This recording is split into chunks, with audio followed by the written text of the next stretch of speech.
Hello everyone, I welcome you all once again to this channel Prabhavi competition. अब मैं सबका स्वागत करता हूं एंड आशा और उम्मीद करता हूं कि आप सभी बहुत अच्छे होंगे, आपकी पढ़ाई भी बहुत अच्छे से चल रही होगी। दोस्तों, जो हमने अरिहंत की सीरीज स्टार्ट करी है, अरिहंत बुक की, अरिहंत की जो सब्जेक्टिव वाली बुक है उसको कवर कर रहे हैं। इसमें हमने हिस्ट्री में ऑलरेडी एंशिएंट और मिडीवल हमने देख लिया है, कवर कर लिया है। Now it's time for modern history. Modern history में पूरा कंप्लीट हम इसको करेंगे, ठीक है। एंड कोशिश करूँगा कि मैं मास्टर वीडियो में ही कंप्लीट हो जाए। चलिए स्टार्ट करेंगे। चैनल पे नए हैं और ऐसे ही कंटेंट देखते रहना चाहते हैं तो ज़रूर चैनल को सब्सक्राइब करें, बेल आइकन को भी प्रेस करें ताकि हमारे लेटेस्ट वीडियोस का नोटिफिकेशन आपको मिलता रहे। मॉडर्न हिस्ट्री स्टार्ट होती है एडवेंट ऑफ यूरोपियंस से। जब यूरोपियन पावर्स जो हैं, डिफरेंट पावर्स जैसे कि डच आए थे, पुर्तगीज़ आए थे, सबसे पहले पुर्तगीज़ ही आए थे, डच, फिर इंग्लिश, फ्रेंच, ऐसे जो है सीक्वेंस में यूरोपियन पावर्स आए। क्यों आते थे?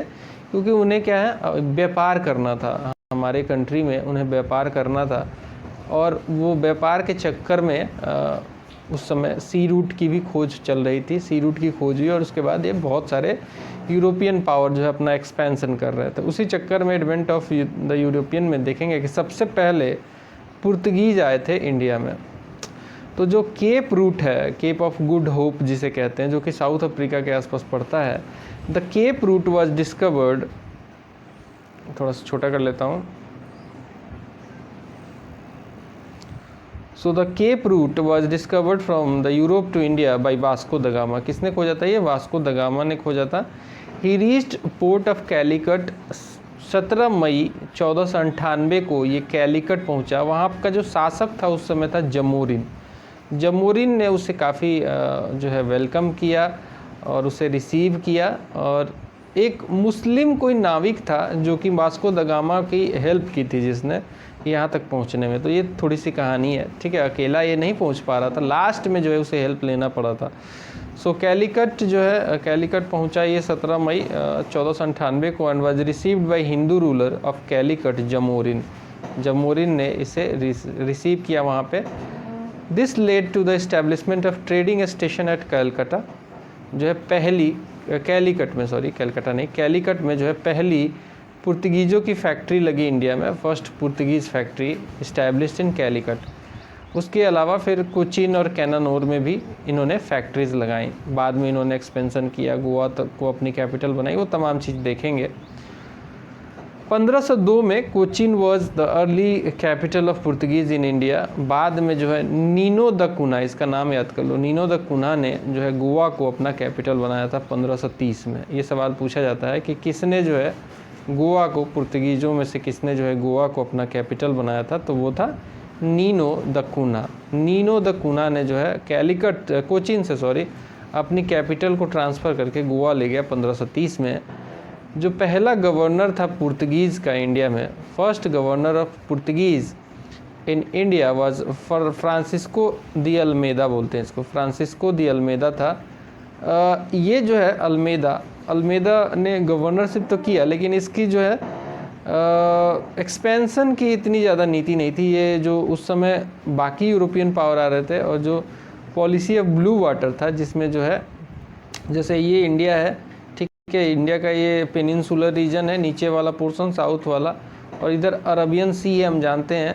तो यहाँ पे जो है ब्लू वाटर पॉलिसी इसने लगाई। मतलब इसमें जो है ये चाहते थे कि हम ही लोग सुप्रीम रहे। This is what called blue water policy, ठीक है। तो ये ब्लू वाटर पॉलिसी जो है रिलेटेड टू फ्रांसिस्को दी अल्मेदा 1505 से लेकर 9 तक। फिर आता है इसी की बाद जो है वो आता है Alfonso de Albuquerque. So he was succeeded by Alfonso de Albuquerque who conquered Goa in 1510। Goa को किसने कनकर किया? गोवा को जीता था अल्फांसो द अल्बुकर्क ने। और ये अल्बुकर्क वही है जिसने बहुत सारी नीतियाँ ऐसी लाई जिससे कि पुर्तगीज़ों का जो है एक्सपेंशन हो। इसने कहा कि पुर्तगीज़ों को बोला कि अब पुर्तगीज़ तुम यहीं की लड़कियों से शादी करो और यहीं पे सेटल करो ताकि हमारा एक्सपेंशन हो।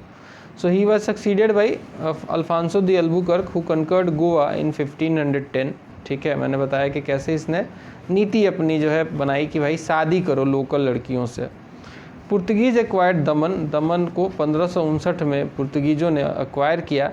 दे लॉस्ट हुगली 1631 में during the reign of Shahjahan में, ये हुगली को जो है हार गए।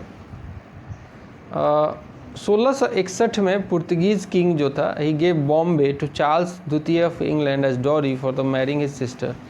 ठीक है, अब देखो कैसे, मतलब उस समय भी डॉरी चलता था, पूरा मद्रास ही जो है डॉरी में दे दिया था, बॉम्बे पूरा जो है चार्ल्स द्वितीय को डॉरी में मिला था, क्योंकि पुर्तगीज़ किंग जो था उस समय उसने अपनी बेटी की शादी की थी चार्ल्स द्वितीय इंग्लैंड के साथ, और डॉरी के तौर में क्या मिला उसे, डॉरी के तौर पर उसे बॉम्बे मिल गया।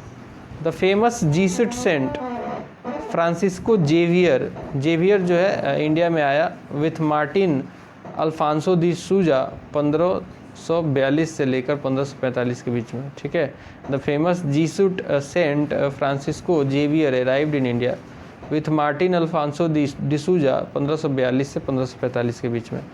अब पुर्तगीज़ों के बाद जो कंपनी आती है, सीक्वेंस में आप याद रखेंगे, सबसे पहले पुर्तगीज आए थे, फिर डच आए थे, फिर उसके बाद इंग्लिश पावर आया था, उसके सबसे लास्ट में जो था फ्रेंच आया था। ठीक है, फ्रेंच आया था। तो मेजर जो 4 पावर है उसमें ये सीक्वेंस है। So the Dutch East India company establish factories in India. कब किया था इन्होंने? मुसलीपत्तनम में 1605 में जो इन्होंने फैक्ट्री इस्टेब्लिश किया था। जो डच ईस्ट इंडिया कंपनी है, देखो सब सारी देश की जो उस समय यूरोपियन पावर थी उनकी कंपनियों का नाम ईस्ट इंडिया कंपनी ही था, बट उसके आगे जो टाइटल लगता था जिस कंट्री का, वो उस कंट्री की होती थी। जैसे कि English East India Company, Portuguese East India Company, Dutch East India Company, ऐसे हुआ करता था। So Dutch East India Company जो थी establish factories in India at Masulipatnam में 1605 में इन्होंने अपनी फैक्ट्री लगाई। पुलिकट में इन्होंने 1610 में लगाई, और सूरत में इन्होंने 1616 में अपनी फैक्ट्री लगाई। बिमलीपत्तनम में 1641 में, और करिकाल में 1645 में, चिंसूरा, कासिम बाजार, पटना, बालासोर, नागापत्तनम एंड कोचीन वगैरह में भी इन्होंने अपनी फैक्ट्रीज लगाई। They replaced the Portuguese as the most dominant power in European trade with the East, and the Dutch conceded to British finally after their defeat in Battle of बिदेरा, जो कि 1759 में हुआ था, जहाँ पे डच जो है अपने आप को ख़त्म हो गई, डच जो है ख़त्म हो गई। उसके बाद 1759 में उनको बहुत सारा जो जीता था यहाँ पे पुर्तगीज़ों से, वो सब कुछ इंग्लिश को देना पड़ा। तो इंग्लिश जो ईस्ट इंडिया कंपनी आई वो हमारे देश पे शासन करती रही, और जितने भी बाकी के जो ईस्ट इंडिया कंपनी थे, जैसे कि पुर्तगीज़, डच और इसके अलावा फ्रेंच, ये सब धीरे धीरे ख़त्म होने लग गए। सो इंग्लिश की बात करेंगे। Before the establishment of East India Company, John मिल्डन hall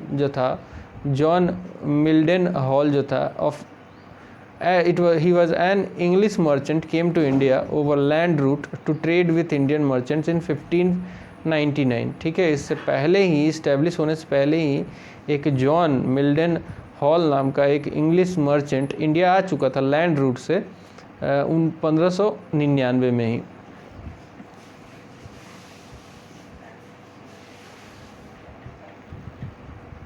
So the English East India Company was formed by a group of merchants in 1599 known as Merchant Adventures। ठीक है, किस कंपनी के नाम से ये फॉर्म हुआ? तो ये मर्चेंट एडवेंचर्स के नाम से इंग्लिश ईस्ट इंडिया कंपनी को फॉर्म किया गया। जहांगीर के दरबार में जो है कैप्टन हॉकिंग्स आया था 1613 में। ठीक है, कैप्टन हॉकिंग्स 1613 में आया था। हालांकि शुरू में जहांगीर रेसिस्ट कर रहा था कि नहीं दूंगा कोई भी, बट फाइनली जो है जहांगीर ने एक फरमान इशू किया कैप्टन हॉकिंग्स को, इसमें परमिट किया उसने कि भाई आप लगा सकते हो फैक्ट्री ईस्ट इंडिया कंपनी की सूरत में, और इसी के साथ फैक्ट्री लगी 1613 में। फिर आता है सर थॉमस रो जो है अगेन ये जहांगीर के कोर्ट में विजिट करता है 1615 में as an ambassador of King James I। और ये क्यों भेजा गया था? ताकि ये ट्रेड की जो है परमिशन ले सके इंडिया के साथ, फर्स्ट फैक्ट्री जो बिल्ट हुई थी वो 1608 में ही हो गई थी, 1608 में सूरत में। And Surat was replaced by Bombay which acquired by Charles द्वितीय, जो कि दहेज में, मैंने मिला था ना, बताया था कैसे डॉरी में इसे पुर्तगीज़ किंग की बेटी से शादी करने के लिए इसको डॉरी में बॉम्बे मिला था, on lease and the headquarter on the west coast in 1687। तो बॉम्बे तो जानते ही हम कि चार्ल्स द्वितीय के पास था उस समय, तो ईस्ट इंडिया कंपनी वालों ने क्या किया, बॉम्बे को जो है चार्ल्स द्वितीय से लीज पे ले लिया और जो है अपनी हेडक्वार्टर बना ली वेस्ट कोस्ट में 1687 में। 1639 में ही obtained Madras from Raja of Chandragiri with the permission to build a fortified factory which was later named Fort St. George, इसका नाम रखा गया। ठीक है, पूछा जाता है कि फोर्ट सेंट जॉर्ज कहाँ पे था, तो आंसर होगा मद्रास। 1717 में जॉन सुरमन जो था, ही ऑब्टेन्ड रॉयल फरमान फ्रॉम मुगल एम्पेरर फरुखसियर।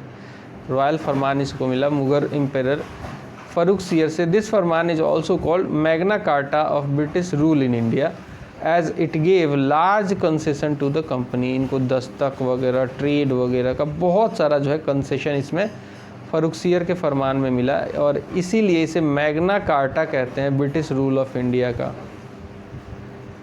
इसके बाद एक छोटी सी पावर आई डेंस की, फिर लास्टली एक मेजर पावर आया था फ्रेंच। तो उसके पहले जो है डेंस की बात कर लेते हैं। तो सीक्वेंस हमारा हो जाएगा पुर्तगीज़, फिर डच, फिर इंग्लिश, फिर डेंस, फिर French. So the Danes arrived in India in 1616। They established settlement at Tranquebar जो है ये तमिलनाडु में पड़ता है। 1620 में इन्होंने यहाँ पे ये सेटअप किया था अपना सेटलमेंट को। फिर सेरमपुर जो कि बंगाल में पड़ता है, यहाँ पे 1676 में अपनी जो है सेटलमेंट की थी, और फाइनली इसको हेडक्वार्टर बना लिया था। They were forced to sell their settlement to British. 1854 में इनको मजबूरी में सब कुछ बेचना पड़ा ब्रिटिशर्स को, और ये चले गए इंडिया से। आखिरी जो पावर आया था इंडिया में वो आया था फ्रेंच ईस्ट इंडिया कंपनी का। फ्रेंच ईस्ट इंडिया कंपनी आया था आखिरी पावर के तौर पे 1664 में आया था बाई कोलबर्ट के द्वारा ये लाया गया था under the state patronage during the reign of Louis 14वां के शासनकाल में। स्टेट के पैटर्नेज पे ये आया था इंडिया में। The French factory was established at Surat. The French factory was established at Surat by Francois Caron ने 1668 में जो है फ्रेंच फैक्ट्री लगाई। फ्रांसोआ कैरन ने 1668 में पहली, एंड दूसरी जो है वो लगाई थी, पहली सूरत में लगी 1668 में, दूसरी लगी 1669 में मूसलीपट्टनम में। दे ऑक्युपाइड माहे, यनम, कराईकाल, ये सब भी ऑक्युपाई किया, जो कि बाद में हमने इसको छुड़ाया था। The foundation of Pondicherry was laid in 1673। ठीक है, और यही जो पौंडीचेरी है ये बाद में कैपिटल बना, और इस पौंडीचेरी को लास्टली हमने जो है आज़ाद किया था। ठीक है, बहुत लेट, आज़ादी के बाद इसको आज़ाद किया था। ठीक है, तो फाउंडेशन ऑफ पौंडीचेरी जो था ये 1673 में रखा गया था। इसके बाद ये कैपिटल बन गया था फ्रेंच सेटलमेंट का, फ्रेंच कंपनी का। They also developed a factory at Chandernagore में भी अपनी फैक्ट्री लगाई। The governors like Lenoir Dumas received French power in India between 1720 to 1742। The Anglo French conflict जो था वो चल रहा था, खाली इंडिया में नहीं देश विदेश में चल रहा था। तो एंग्लो फ्रेंच जो कॉन्फ्लिक्ट था it started with the arrival of Dupleix, जिसकी एक डुप्लेक्सिस की जो एक नीति है काफ़ी फेमस हुई थी। ठीक है, डुप्लेक्सिस काफ़ी फेमस रूलर हुआ फ्रेंच के कंपनी में 1742 में, और ये जो है कहीं ना कहीं यहाँ पे जो है फ्रांस और ब्रिटिशर्स के बीच में कि कौन इंडिया में ट्रेड करेगा और कौन एलिमिनेट होगा, उसकी लड़ाई शुरू हो गई। चलिए अब हम बात करेंगे कुछ इंडिपेंडेंट स्टेट्स की।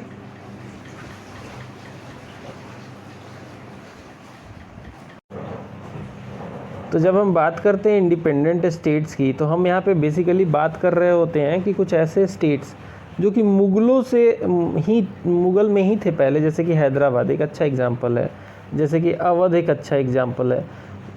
ठीक है, ये सब स्टेट जो है मुग़ल पावर में, जब मुग़ल औरंगज़ेब के बाद मुग़ल थोड़े कमज़ोर होने लग गए, उसके बाद इन्होंने अपने आप को कहीं ना कहीं इंडिपेंडेंट घोषित किया। और यहाँ के जो शासक थे वो इतने स्ट्रांग हो गए थे कि मुग़लों के अधीन रहना वो पसंद नहीं कर रहे थे। तो ऐसे में एक बड़ा नाम आता है हैदराबाद का। हैदराबाद को जो फाउंड किया था उसका नाम था निज़ामुल मुल्क, जिसे हम असफ़ जहाँ भी कहते हैं। ठीक है, निज़ामुल मुल्क असफ़ जहाँ 1724 में इसने अपने आप को घोषित कर दिया था कि भैया हम हो गए हैं इंडिपेंडेंट। इसका ओरिजिनल नाम था चिन कुलिच खान, चिन किलिच खान भी इसका ओरिजिनल नाम था। बट एम्पेरर जो फ़र्रुखसियर था, जो कि उस समय 1717 के आसपास के टाइम पे, 1724 इसके आसपास में वो फ़र्रुखसियर जो था ये शासक था मुग़लों का। ठीक है, ये एम्पेरर था। He conferred on him the titles of Khane Dauran, और बाद में फाइनली इसने निज़ामुल मुल्क का टाइटल दिया और इसका नाम जो है निज़ामुल मुल्क ही पड़ गया। ठीक है, वैसे तो इसका नाम चिन कुलिच खान था।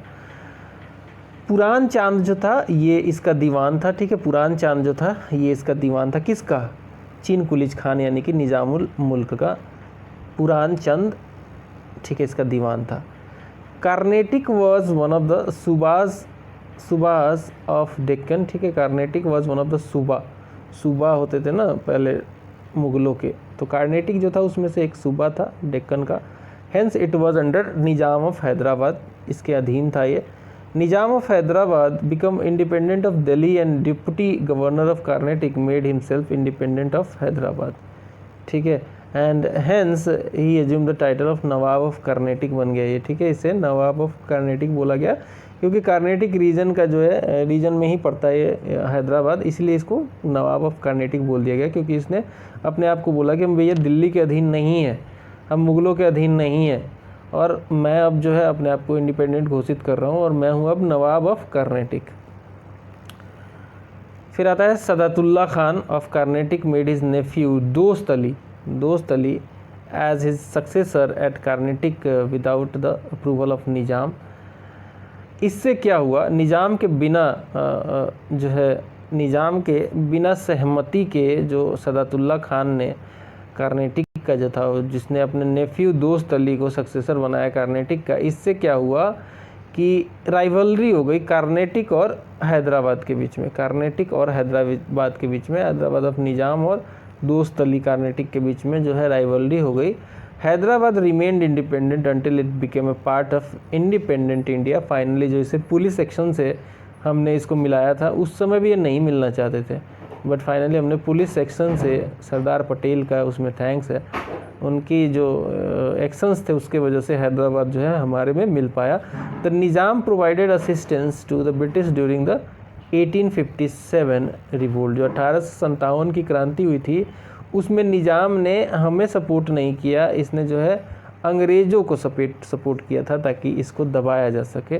तो देख सकते हो आप कैसा व्यक्ति था, इंडिया में ही रह के, और वो अपने आप को मानता था कि इंडिया से मैं बाहर हूँ, मैं अलग ही। अब बताओ यार, इंडिया के बीच में कोई अलग स्टेट कैसे बना सकता है, कोई अलग कंट्री कैसे बना सकता है, ऐसे बुद्धू जैसा डिमांड कर रहा था। फिर हम बात करेंगे एक और इंडिपेंडेंट स्टेट की जो कि बाद में इंडिपेंडेंट हुआ, इसका नाम है अवध। अवध को जो है फाउंड किया था सदात खान बुरहानुल मुल्क ने। सदात खान बुरहानुल मुल्क, इनका नाम याद कर लो, बिल्कुल बहुत इंपॉर्टेंट है। जैसे निज़ाम ऑफ हैदराबाद, निज़ामुल मुल्क, ठीक है, हैदराबाद को इंडिपेंडेंट बनाया। सदात खान बुरहानुल मुल्क, इसने अवध को इंडिपेंडेंट बनाया। तो ये आपके ज़ुबान पे होना चाहिए, कैसे करोगे ये मैं नहीं जानता, बट आपके ज़ुबान पे तो होना चाहिए। इम्पेरर मोहम्मद शाह ने अपॉइंट किया था इसे, इम्पेरर जो कि मुग़ल इम्पेरर था मोहम्मद शाह, जिसे हम रंगीला भी कहते हैं, इसने जो है मोहम्मद शाह ने अपॉइंट किया था इसको, सदात खान बुरहान मुल्क को, गवर्नर ऑफ अवध 1722 में। एंड इसने जो है सुसाइड कर लिया 1739 में, was succeeded by his Neiphiu Safdarjung. Delhi में आप जानते होंगे एक अस्पताल भी है। सफदरजंग ने जो है इसके सुसाइड करने के बाद सदात खान के बुरहानुल मुल्क के जो है इसके सुसाइड के बाद सफदरजंग ने इसको सक्सीड किया। And the highest post of his government was held by Maharaja Nawab Rai. जो इसकी सरकार का अवध में हाईएस्ट पोस्ट था वो महाराजा नवाब राय ने होल्ड किया था। This shows his religious tolerance towards Hindu. Safdarjung जो है एक, अरे यार कहाँ चला गया, सफदरजंग जो है एक टॉलरेंट व्यक्ति था। अवध की बात कर रहे थे, ठीक है। ओके, मैसूर। अब आता है मैसूर, इंडिपेंडेंट स्टेट जो है मैसूर भी बना। मैसूर जो है इंडिपेंडेंट अपने आप को घोषित किया अंडर द हैदर अली। हैदर अली टीपू सुल्तान का बाप था, कैंसर से मरा था, और जो फर्स्ट एंड सेकेंड कार्नेटिक वार हुआ था उसमें पार्टिसिपेट भी किया था इसने। तो हैदर अली जो था इसका पीरियड है 1761 से लेकर 1782 का। हैदर अली जो था ये काफ़ी बहादुर शासकों में से एक था। टीपू सुल्तान भी बहादुर था। So Hyder Ali started his career as a soldier in Mysore state. देखो, एक सिपाही से नवाब बनना, इंडिपेंडेंट घोषित करना, ये दिखाता है कि कितना महत्वाकांक्षी था। He was promoted to commander in chief and later फौजदार बना ये डुंडीगल का। और इतनी प्रमोशन से ये खुश नहीं हुआ और आगे भी इसने अपने आप को बढ़ा चढ़ा कर प्रस्तुत किया और फाइनली इंडिपेंडेंट स्टेट बना ही लिया मैसूर को। और मैसूर जो थी बोदियार डायनेस्टी की थी पहले वैसे। चलो खैर, 1769 में he repeatedly defeated the British in first Anglo Mysore war and reach the walls of Madras. Britishers को हराया है इसने और पहले एंग्लो मैसूर वार में। हालांकि बाद वालों में हारता चला गया, पूरा टीपू सुल्तान भी हारा, ये भी हारा, लेकिन ज़बरदस्त संघर्ष दिया। पहले में तो हराया था और मद्रास के वाल तक पहुंच गया था। He died in 1782 during the second Anglo Mysore war. Actually एक कैंसर से मरा था, ठीक है, बट कहते हैं यहाँ पे लिखा गया है, ठीक है, एंग्लो मैसूर वार चल रही थी उस समय, उसी समय मरा था। और ये मरा तो कई दिनों तक छुपा के रखा गया कि मर गया है। इसको छुपा के इसलिए रखा गया कि कहीं अंग्रेज़ों का जो है विल पावर ना बढ़ जाए। फिर आता है टीपू सुल्तान जो कि हैदर अली का बेटा था। 1782 से लेकर 1799 तक इसने शासन किया और ये सक्सेसर हुआ ऑफ कोर्स हैदर अली का। और इसने जो है एक ट्री प्लांट किया था, उस ट्री का नाम है ट्री ऑफ लिबर्टी, ठीक है। ट्री ऑफ लिबर्टी किसने प्लांट किया था? टीपू सुल्तान ने। कहाँ किया था? तो श्रीरंगपत्तनम में, सेरिंगपत्तनम बोलते हैं, सेरिंगपत्तनम, यहाँ पे प्लांट किया था। And become the member of Jacobin club, एक फ्रेंच क्लब था, ठीक है, फ्रेंच क्लब था, फ्रेंच क्लब से जुड़ा, जैकोबियन क्लब से ये। और फ्रेंचों ने इसे बहुत मदद भी किया था, इसके फैक्ट्री सेटअप में, असला बारूद बनवाने में फ्रेंच ने बहुत मदद किया था। और इसने जो है काफ़ी डिप्लोमेसी दिखाई थी। टीपू सुल्तान के काफ़ी डिप्लोमेट था क्योंकि चाहता था कि फ्रेंच की मदद लें, फॉरेन पावर की, और इनको इंग्लिशों को हराएं। फाइनली इसकी 1799 में मृत्यु हो गई जब आखिरी ये जब बैटल लड़ रहा था, फोर्थ एंग्लो मैसूर बैटल में 1799 में इसकी मृत्यु हुई थी। और जो है काफ़ी उसके बाद जो है ये स्ट्रगल भी ख़त्म हो गया मैसूर वाला। He gave money for the construction of image of goddess Sharada. तो ये आप रिलीजियस टॉलरेंस भी देख सकते हो।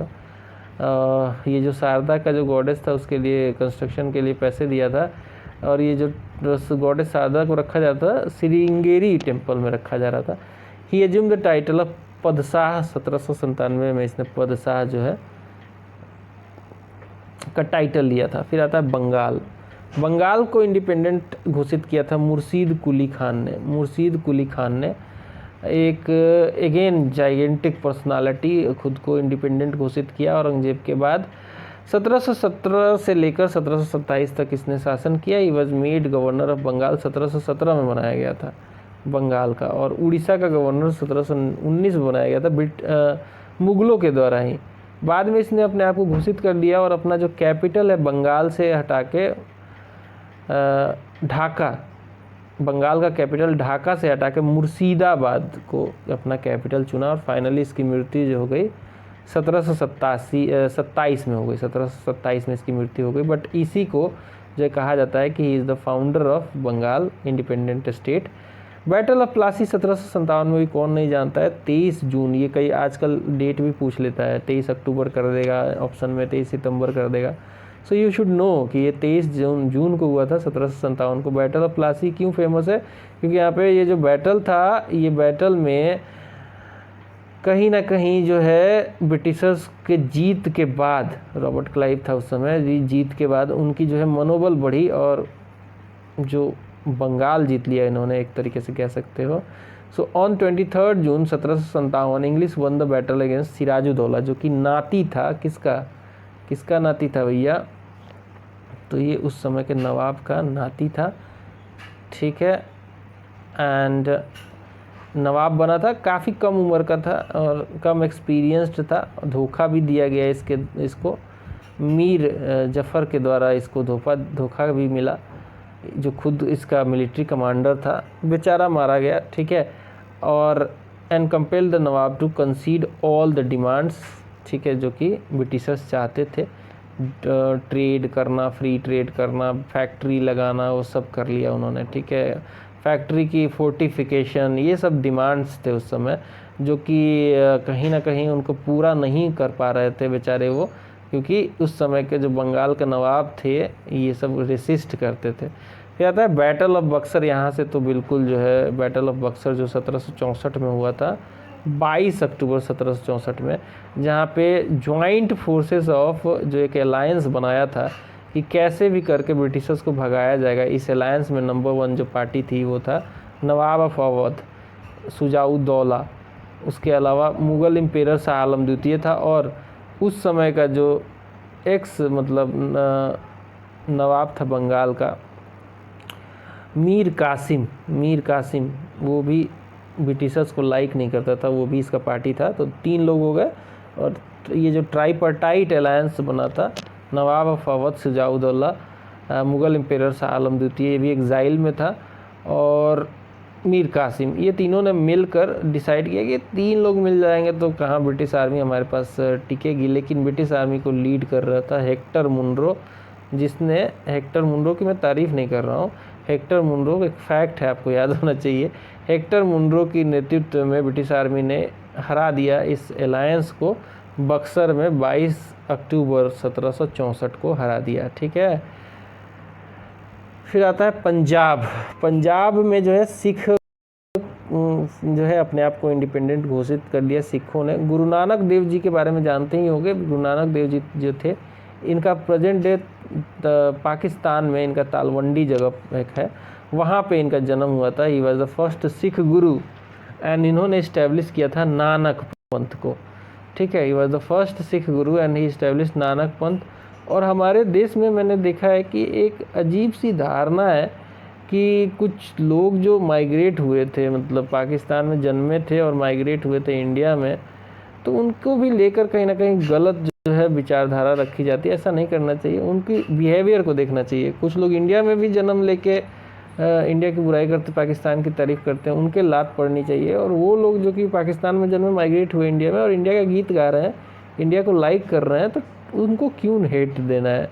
खैर, मैं यहाँ पे कोई और ही बात छिड़ गया। गुरु नानक देव जो थे, he was born in Talwandi Pakistan में जन्मे थे, बट कितने पूजनीय हैं आप देख सकते हो। He was the first Sikh Guru and इन्होंने जो है नानक पंथ की स्थापना की थी, नानक पंथ की। फिर आते हैं गुरु अंगद देव जी। गुरु अंगद देव जी जिन्होंने गुरुमुखी को इन्वेंट किया था, गुरुमुखी स्क्रिप्ट को इन्वेंट किया था पंजाबी लैंग्वेज में, गुरु अंगद देव जी थे। देखो, सिखों में 10 गुरु हुए। आखिरी गुरु जो थे वो गुरु गोविंद सिंह जी थे, जिनका जन्म 1666 में पटना साहिब में हुआ था, और इन्होंने खालसा पंथ की स्थापना भी की थी। तो हमने अभी बात कर ली फर्स्ट गुरु की, फिर अंगद जी की भी बात कर ली हमने। अब बात करेंगे Guru Amardas ji. He divided his spiritual empire into 22 part में इन्होंने बांट दिया अपने स्पिरिचुअल एम्पायर। स्पिरिचुअल एम्पायर का मतलब ये है कि ये कोई वैसा जो है एम्पायर नहीं था, मोनार्कियल ऐसा एम्पायर नहीं था। इनका जो बेसिस था वो स्पिरिचुअलिज्म था, मतलब कि यहाँ के लोग इसको लाइक करते थे, स्पिरिचुअल थिंग को, इसीलिए इसको स्पिरिचुअल एम्पायर कहा गया, खाली एम्पायर नहीं कहा गया। इसको 22 पार्ट में बांटा इन्होंने, जिसे मंजिस कहा, manjis, which was put under the charge of Sikh. Mughal empire Akbar visit किया था इनको, ठीक है, अमरदास जी को। फिर आते हैं गुरु रामदास जी, चौथे हैं ये। He founded the city of Amritsar. Very important, ये सवाल आएगा आपके एग्ज़ाम में कि सिटी ऑफ अमृतसर किसने फाउंड किया था, तो आंसर होगा इसका गुरु रामदास जी।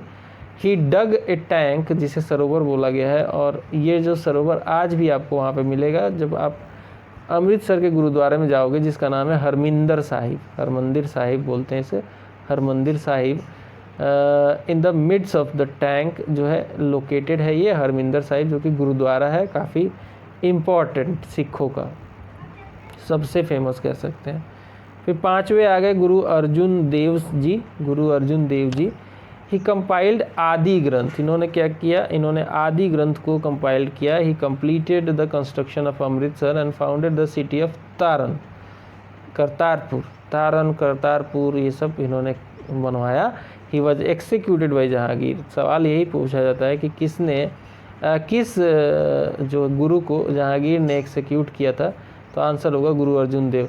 इसके अलावा गुरु तेग बहादुर को एक्सिक्यूट किया गया था औरंगजेब के द्वारा, ठीक है, औरंगजेब के द्वारा गुरु तेग बहादुर को जो है एक्सिक्यूट किया गया था। तो एक तो पांचवे को किया गया, फिर 9th को भी किया गया। गुरु तेग बहादुर पिताजी थे गुरु गोविंद सिंह जी के और 9th सिख गुरु थे। अब आते हैं गुरु हरगोविंद जी। गुरु हरगोविंद जी छठे हुए, ठीक है। He transferred Sikh into warrior class and defeated Mughal army at Sangrama, ठीक है। अपने को बोले कि भाई देखो ऐसे तो मतलब सिख जो हैं खाली स्पिरिचुअलिज्म पे ही ध्यान देंगे, वॉरियर नहीं बनेंगे तो कभी भी उनको जो है मार काट दिया जाएगा मुगलों के द्वारा। तो इन्होंने क्या किया, ट्रांसफॉर्म कर दिया सिखों को into warrior class and defeated Mughal army at Sangrama. He fortified Amritsar and built Akal Takht eight golden temple, ठीक है। अकाल तख्त क्या है, एक बहुत बड़ा जो है मंच है, कहने का मतलब है स्पिरिचुअलिज्म ऑफ सिख से रिलेटेड। अकाल तख्त जो है, अकाल तख्त जो है गोल्डन टेम्पल अमृतसर में ये फोर्टिफाई किया गया, बनाया गया। He took the title of Padshah and founded the city of Kiratpur in Kashmir, Kiratpur in Kashmir. फिर आते सातवें गुरु, गुरु हर राय, गुरु हर राय।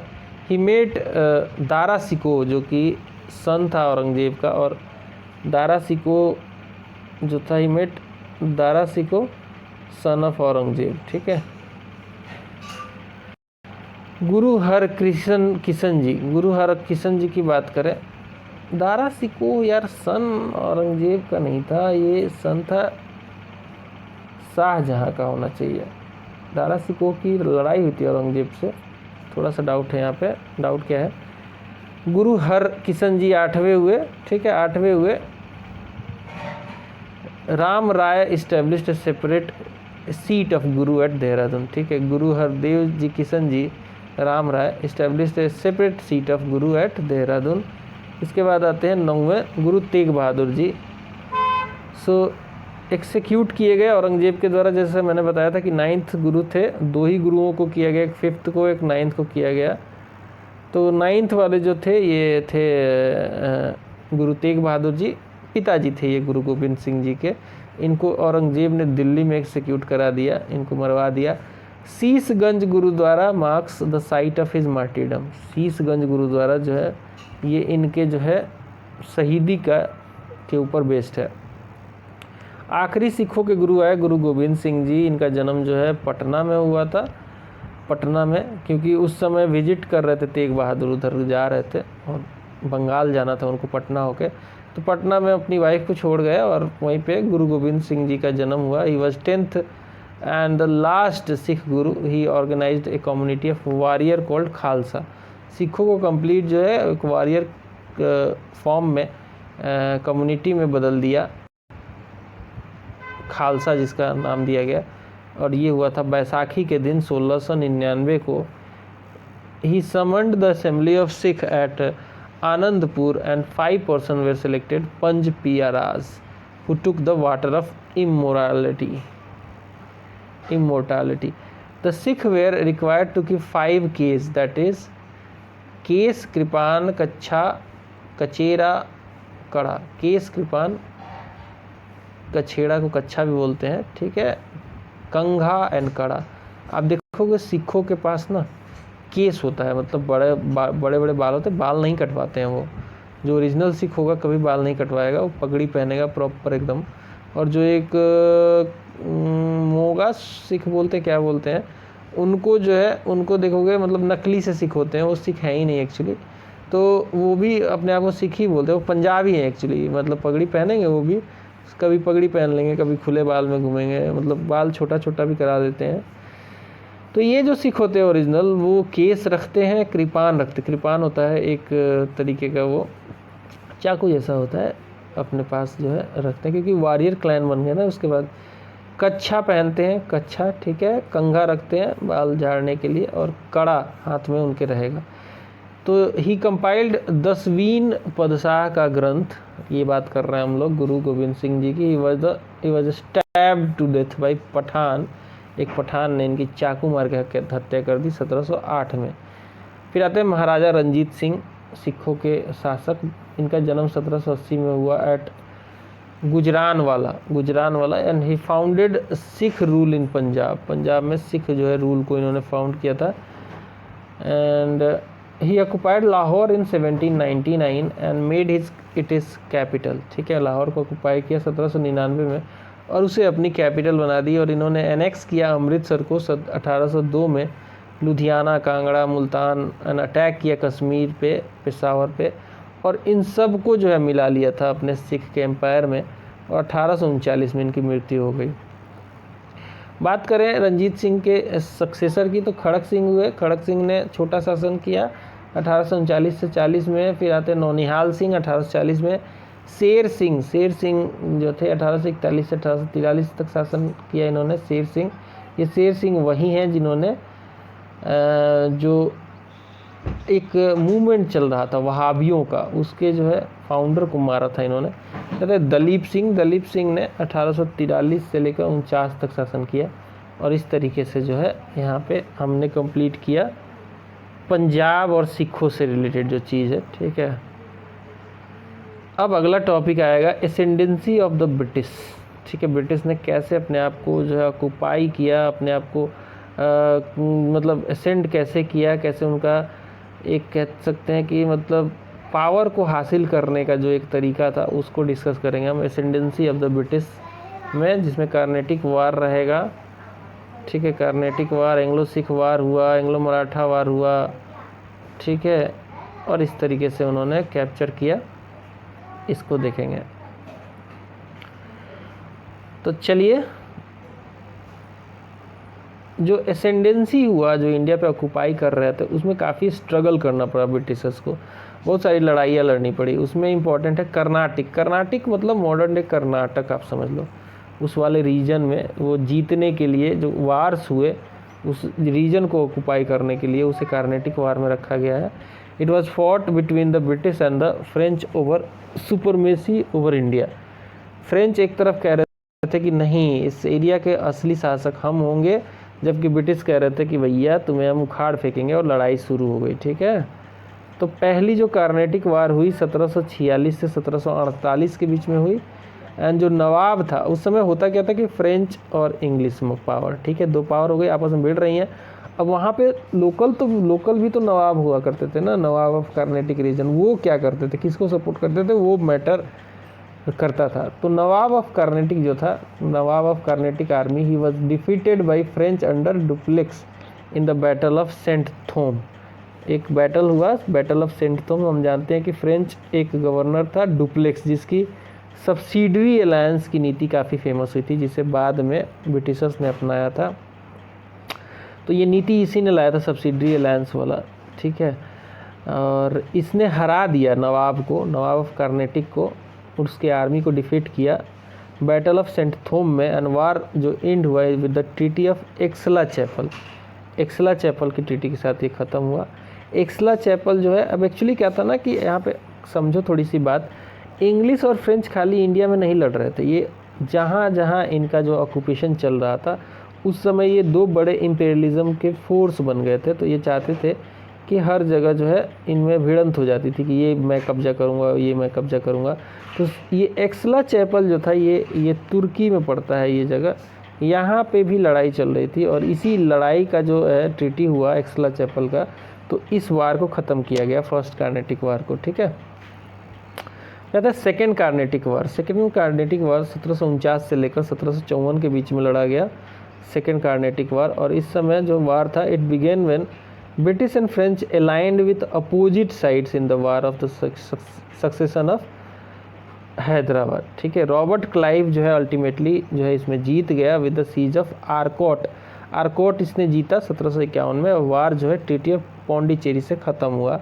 तो यहाँ पे सेकेंड कार्नेटिक वार में हम देख रहे हैं कि पहले में फ्रेंच जीते, दूसरे में कौन जीता, ब्रिटिश जीत गए। फिर आता है थर्ड कार्नेटिक वार, ये 1758 से लेकर 1763 के बीच में हुआ।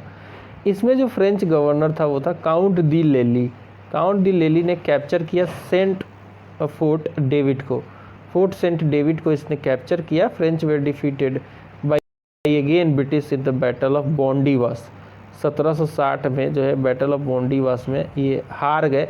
ये बैटल चल रहा था उस समय यूरोप में, और यहाँ पे जो है बैटल ऑफ बॉन्डीवास में हारे, और वार जो है एंड हुआ, इसी के साथ ख़त्म हो गया बैटल ऑफ बॉन्डीवास के साथ कम्प्लीटली। और एक चीज़ क्लियर हो गई कि जो ईस्ट में जो है इंडिया में, मतलब इंडिया में कौन शासन करेगा, तो बिल्कुल इंग्लिश करेगा। इंग्लिश जो है विक्टोरियस हुआ यहाँ पे। War ended with the treaty of Paris establishing British supremacy in subcontinent over French. ठीक है, सब कॉन्टिनेंट मतलब हमारा जो सब कॉन्टिनेंट है, इंडियन सब कॉन्टिनेंट की बात कर रहे हैं, जिसमें सब कुछ आता है, इंडिया, पाकिस्तान, अफ़गानिस्तान, बांग्लादेश, ये सब मिला के इंडियन सब कॉन्टिनेंट बनता है, श्रीलंका। तो यहाँ पे कौन शासन करेगा ये क्लियर हो गया था इस ट्रीटी ऑफ पेरिस के बाद कि भाई यहाँ पे फ्रेंच का कुछ नहीं है, सब कुछ ब्रिटिश का सुपरमेसी रहेगा। फिर आता है एंग्लो सिख वार। ये लड़ाई इसलिए लड़ी गई क्योंकि जो पंजाब वाला रीजन था उसमें हम जानते हैं कि रंजीत सिंह शासन कर रहे थे। जब तक रंजीत सिंह रहे तब तक ब्रिटिशर्स ने चूँ तक नहीं बोला 1839 तक। लेकिन अब ब्रिटिशर्स को लगने लग गया कि भैया अब जो है अब इस एरिया को कैप्चर किया जाए, तो एंग्लो सिख वार होने लग गए। तो पहला एंग्लो सिख वार हुआ 1845 से 1846 के बीच में। पहला एंग्लो सिख वार हुआ 1845 से 1846 के बीच में। एंड सिक्स वेर डिफीटेड, इसमें सिख हार गए बेचारे। ट्रीटी ऑफ लाहौर साइन हुआ एंड इसके साथ वार ख़त्म हुआ। बहुत सारा एरिया जो है ब्रिटिशर्स ने ऑक्यूपाई कर लिया सिखों का। फर्स्ट वार 1845-46 में हुआ, सिख हार गए, और ट्रीटी ऑफ लाहौर हुआ, बहुत सारा एरिया जो है ब्रिटिशर्स ने ऑक्यूपाई किया सिखों का। सेकेंड सिख वार हुआ 1948 से 1949 के बीच में। डलहौजी ने एनेक्स किया पंजाब को। डलहौजी ने एनेक्स किया पंजाब को। ठीक है, सेकेंड वार जो हुआ 1948 से 1949 के बीच में, लॉर्ड डलहौजी ने जो है पंजाब को एनेक्स कर लिया। ठीक है, लॉर्ड डलहौजी ने पंजाब को एनेक्स कर लिया। सर जॉन लॉरेंस जो है ये जो है फर्स्ट कमिश्नर बना पंजाब का। डलहौजी ने एनेक्स कर लिया पंजाब को, और सर जॉन लॉरेंस जो था he became the first commissioner of the Punjab. Second war हुआ 1948 से 49 के बीच में। डलहौजी ने एनेक्स कर लिया पंजाब को। सर जॉन लॉरेंस जो है पहला कमिश्नर बना पंजाब का। फिर आता है एंग्लो मराठा वार। मराठियों के साथ जो वार हुआ उसे एंग्लो मराठा वार कहते हैं। एंग्लो मराठा वार जो था उसका फर्स्ट वार जो है वो 1775 से 1782 के बीच में हुआ। एंग्लो मराठा वार में फर्स्ट जो वार हुआ एंग्लो मराठा के बीच में, वो फर्स्ट जो हुआ 1785 से 1782 के बीच में। क्योंकि मराठा जो है ये इतने स्ट्रॉन्ग हो गए थे कि मुग़लों की तो कुछ नहीं सुनते थे। मुग़ल अब इनके सपोर्ट पे जो है शासन कर रहे थे। और एंग्लो मराठा जो थे, मराठा वाला जो रीजन है महाराष्ट्र और उसके आसपास का, हर जगह ये इंटरफेयर कर रहे थे। एंग्लो ब्रिटिशर्स को जो है चलने नहीं दे रहे थे। So English favoured Raghunath Rao, और इंग्लिशों ने इसमें फूट डालना शुरू कर दिया। उन्होंने बोला कि रघुनाथ राव को जो है पेशवा बनाया जाएगा, क्योंकि पेशवा बनने के लिए वार ऑफ सक्सेशन हो जाता था कई बार मराठाओं में। But were defeated and seized the convention of Wadgaon, British later sign treaty of Salbai renouncing the cause of Raghunath Rao. इसमें जो है मराठा जीते। ठीक है, रघुनाथ राव को मतलब जो बोल रहे थे कि रघुनाथ राव को बनाएंगे और उसका सपोर्ट ले रहे थे, उसमें हरा दिए गए इस ब्रिटिशर्स। ठीक है, और ये ट्रीटी ऑफ सलबाई साइन हुआ, तो पहले में जो है मराठा जीत गए। दूसरा वार हुआ 1803 से 1806 के बीच में। The Peshwa sign the treaty of Bassein 1802 which was a treaty of subsidiary alliance. यहाँ पे जो है सब्सिडरी अलायंस की ट्रीटी साइन कर ली पेशवा ने। सब्सिडरी अलायंस जो थी ये क्या थी, इसमें ब्रिटिश बोलते थे कि आप अपने जो ये स्टेट होगा उसमें हमारा जो है फोर्स रखोगे, हमारी आर्मी रहेगी जिसका खर्चा आप उठाओगे, ब्रिटिश बोलते थे। जिसके साथ भी, जिस स्टेट के साथ भी ये सब्सिडरी अलायंस करते थे उस स्टेट को बोलते थे। जैसे मराठा के साथ किया तो मराठाओं को बोला कि भाई आपके दरबार में, आपके स्टेट में, आपके एरिया में हमारा आर्मी रहेगा जिसका खर्चा आप उठाओगे, बदले में हम आपको किसी भी बाहरी जो आपको अटैक करेगा उससे बचाएंगे। और एक और चीज़ है कि आप जो है किसी हमारे अलावा किसी भी यूरोपियन फोर्स को आप सपोर्ट नहीं करोगे, उनसे संबंध नहीं रखोगे, हमारा एक रिप्रेजेंटेटिव आपके दरबार में रहेगा। फिर आता थर्ड वार हुआ 1817 से 19 के बीच में, जिसमें लॉर्ड हेस्टिंग जो था, he moved against the Marathas and Marathas were decisively defeated, और मराठा का जो है पावर यहाँ पे ख़त्म हो गया। ठीक है, लॉर्ड हेस्टिंग जो कि थ्योरी ऑफ सुपरमेसी रखता था। ठीक है, थ्योरी ऑफ सुपरमेसी, वो बोलता था कि ब्रिटिश सुप्रीम है, बाकी सब उसके नीचे हैं। ठीक है, तो अगला टॉपिक हमारा होने वाला है इकोनॉमिक एंड कॉमर्शियल पॉलिसी। इसे अगले वीडियो में देखेंगे। मिलते हैं अगले वीडियो में। Bye bye.